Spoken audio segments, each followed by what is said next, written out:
Hello student, मैं एकता सिंह आप सभी का ज्ञान चैतन्य चैनल में बहुत-बहुत स्वागत करती हूँ। आज के इस टॉपिक में हम भारतीय संगीत से रिलेटेड जो इम्पोर्टेंट फैक्ट हैं, यहाँ पर जो भी वीडियो अपलोड हो रहे हैं वो सिर्फ़ फैक्ट पर आधारित है। उसकी व्याख्या यहाँ पर जो है नहीं की गई है। सिर्फ़ फैक्ट ही फैक्ट यहाँ पर जो है हर एक टॉपिक के अपलोड हो रहे हैं, तो आप याद रखिए ये सिर्फ़ फैक्ट हैं। शुरू करते हैं आज के भारतीय संगीत के बारे में इम्पोर्टेंट फैक्ट। तो भर्तृहरि ने नीति शतक में कहा है कि संगीत साहित्य कला से हीन मनुष्य पूँछ और सींग से रहित साक्षात पशु के समान है। तो यहाँ पर अगर किसी के पास साहित्य का हुनर नहीं है, संगीत का हुनर नहीं है, कला का हुनर नहीं है और भी जो इम्पोर्टेंट विशेषताएँ हैं अगर वो हीन है, उसके पास कुछ भी नहीं है तो पूँछ और सींग के रहित क्या है, पशु के समान माना गया है। ऐसा ये भर्तृहरि के नीति शतक में कहा गया है भर्तृहरि ने। अब यहाँ पर सामवेद को भारतीय संगीत का मूल ग्रंथ माना जाता है। इसकी कुछ ऋचाएँ जो है ग्राम गान हैं। ग्राम गान है। सामवेद में ही गांधार वेद की उत्पत्ति हुई है जिसमें 16 सहस्त्र राग रागनियों का संकलन किया गया है। क्या किया गया है? 16 सहस्त्र रागनियों का संकलन किया गया है।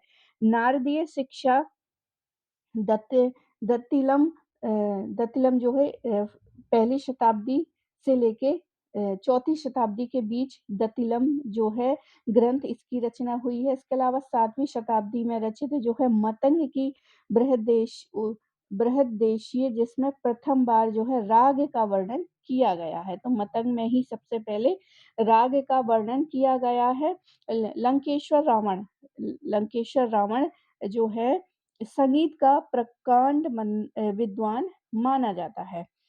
सस्वर वेद पाठ मतलब जो वेदों का पाठ है वो भी स्वर के अनुसार वो उस पद्धति को किसने स्टार्ट किया था? तो रावण जो थे उन्होंने ही सर्वप्रथम उसको किया था, यानी वेदों को ही उन्होंने सस्वर दे दिया था। रामायण जो है मूलतः संगीत विषयक ग्रंथ है। आगे है तमिल ग्रंथ परिपदाल परिपादल में स्वरों और 7 पाइल का उल्लेख है। तमिल ग्रंथ में परिपादल में स्वरों एवं 7 पाइल का उल्लेख किया गया है। याल नामक वाद्य का भी उल्लेख मिलता है इसी में।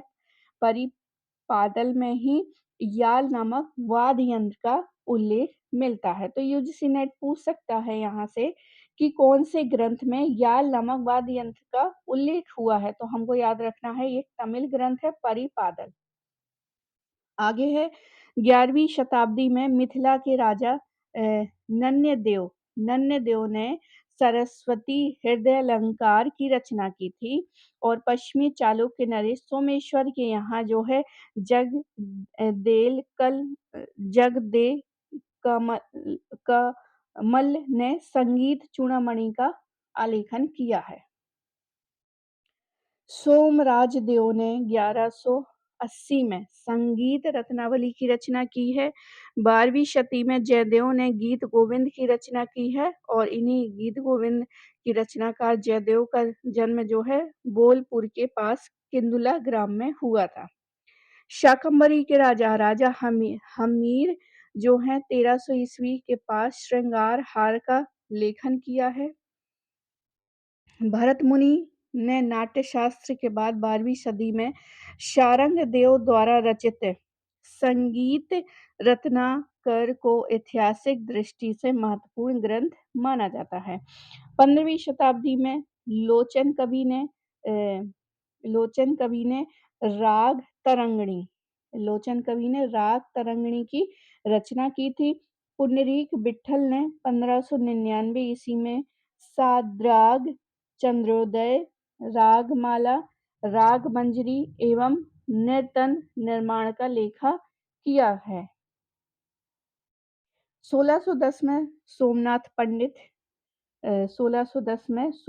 पंडित ने राग विच्छेद की रचना की है। 1625 में दामोदर पंडित ने संगीत दर्पण एवं आहोवल में औरंगजेब के काल में संगीत परिजात का लेखन हुआ है। तो औरंगजेब के समय में जो है संगीत पारिजात का लेखन आहोवल ने किया था। ये काफ़ी इम्पोर्टेंट है क्योंकि औरंगज़ेब से रिलेटेड जो है हमेशा क्वेश्चन पूछा जाता है कि उसके समय में क्या संगीत को बिल्कुल निषेध कर दिया गया था, इस तरह से। तो यहाँ पर जो है 1610, 1625 ये दोनों ही इम्पोर्टेंट है। तो 1610 में सोमनाथ पंडित ने राग बी वैध की रचना की थी और 1625 में ही दामोदर पंडित ने राग दर्पण और वहीं आहोवल ने संगीत पारिजात जो कि अ, औरंगज़ेब के समय के हैं, उन्होंने क्या है रचना की थी। आगे है, अब हम यहाँ पर ये तो रचनाएँ हो गई, उसके बाद जो है कुडू ऐसा नहीं है ये सिर्फ़ प्राचीन भारत से ही है, सारे के सारे। इसके अलावा भी बाद में बहुत सारी हैं, हम आधुनिक भारत में देखेंगे तो वहाँ पे भी बहुत सारी रचनाएँ हुई हैं, चूँकि ये सिर्फ़ जो है मध्यकालीन वो भी औरंगज़ेब तक का यहाँ पर वर्णन किया गया है। आगे है अब अभिलेखों की बात कर लेते हैं क्योंकि प्राचीन भारत में तो अभिलेख बिल्कुल निश्चित रूप से होंगे। कुडुमियमल्लो अभिलेख। कुडुमियमल्लो अभिलेख में संगीत में प्रयुक्त 7 मार्गी रागों का विषय में सूचना मिलती है। यही कारण है कि इस लेख को संगीत ग्रंथ, संगीत लेख आदि भी कहा जाता है। इस लेख का प्रारंभ नृत्य के देवता शिव की उपासना से होता है। तो इस लेख का प्रारंभ नृत्य के देवता शिव की उपासना से होता है। आगे है चिदंबर मंदिर, तंजौर के बृहदेश्वर मंदिर, दारासुरम के ऐरावतेश्वर मंदिर। एक तो यहाँ पे मंदिरों की बात की गई है तो 3 मंदिरों की बात हुई है। एक तो चिदंबरम, बृहदेश्वर, दारासुरम, ऐरावत मंदिर। नाट्य शास्त्र की 108 मुद्राओं का यहाँ पर प्रदर्शन किया गया है। कर्नाटक के हम्पी, हम्पी आपने सुना होगा, ये कर्नाटक के हम्पी में विट्ठल मंदिर में 56 संगीत स्तंभ है। तो संगीत स्तंभ है, उस पर क्या है, ऐसे पीटने से जो है म्यूजिकल जो है ध्वनि वहाँ से निकलती है, आज भी वहाँ पर हैं और लोग क्या है उसको बजा के जो है संगीत वहाँ से निकालते हैं। तो ये काफ़ी इम्पोर्टेंट है। तो 56 संगीत स्तंभ हैं।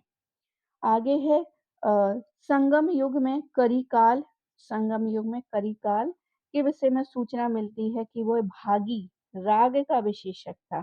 करिकाल किसका था? भागी राग का विशेषज्ञ था।